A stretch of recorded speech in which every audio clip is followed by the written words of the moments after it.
just trying to play You're talking to me? I'm an old-time baller, bro. Hey, brah, I'm an old-time baller. So it was funny, though. Like, I like how it escalated, but I started having panic attacks because I would show up to the games and I would see a fucking audience. Like, I'm like, these people are watching me play basketball. I got to, like, perform for them now. I know, and then there was a whole dance squad that grew up around it. We had a dance squad. I mean, it was insane. And that became all political. And then the reason I treated myself is because I want to play with my sister. And there were rules on the league. Like, you couldn't, once the roster was set, you couldn't just randomly play on a random team. And I wanted to play with my sister, so they wouldn't let me. So I then played on another team in disguise.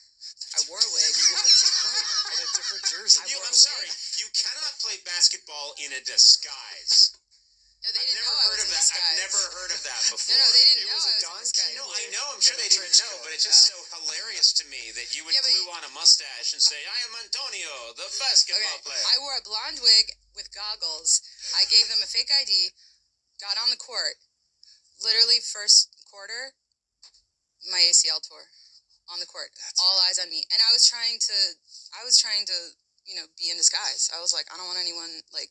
Is it possible that you got injured because you were so committed to being this other person? It was karma. It was karma. I don't know. It was like, oh, you don't want anyone to see you in disguise? Like, your knee's going to fucking snap right in half. Everyone's going to watch you. Everyone's going to watch you get carried out. You know, I feel for Aubrey Plaza. She came into this weekend with a healthy knee. She's leaving with a torn ACL thanks to a hearty game of knockout.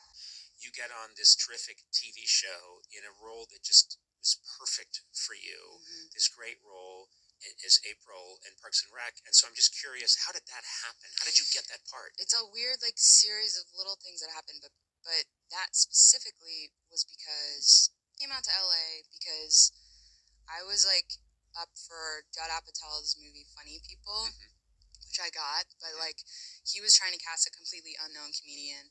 That's a whole different story, but where he wanted to cast his unknown comedian.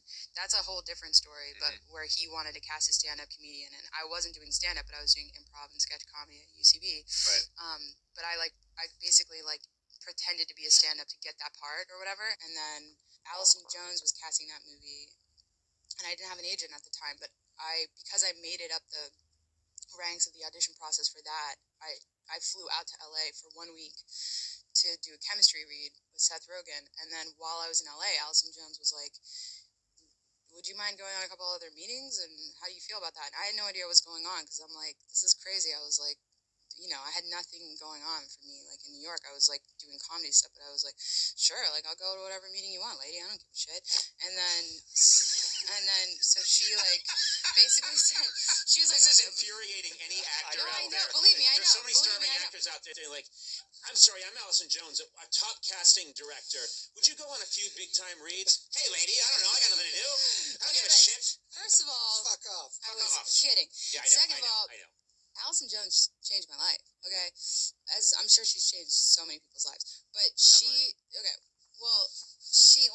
everyone, went to, whatever. You know what she did. But, you know what That's you did. what I did. You know what you did.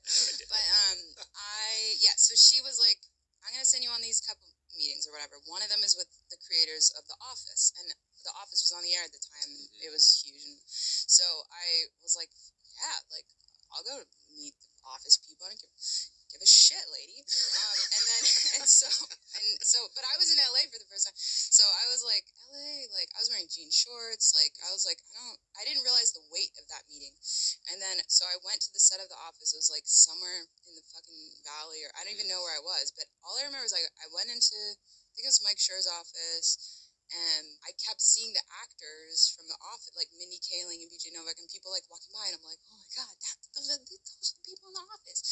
And he was like, that's because we're on the set of The Office. And I was like, this is crazy, dude. And then we were waiting for Greg Daniels, and then Greg came in, and again, they hadn't written the pilot at that point. They were just talking about they had Amy, and they were talking about the ideas for the pilot or something, and then I don't know, like, I don't even know what I did in that meeting. Mike Schur says, like, she was the weirdest person I ever met. I wasn't being weird, okay? I don't even know what I was doing, but Greg came in, and then, you know how weird Greg is, and then... Yes, I do. Greg and I like immediately just we literally started talking about the meaning of life. I don't even know what we were talking about. It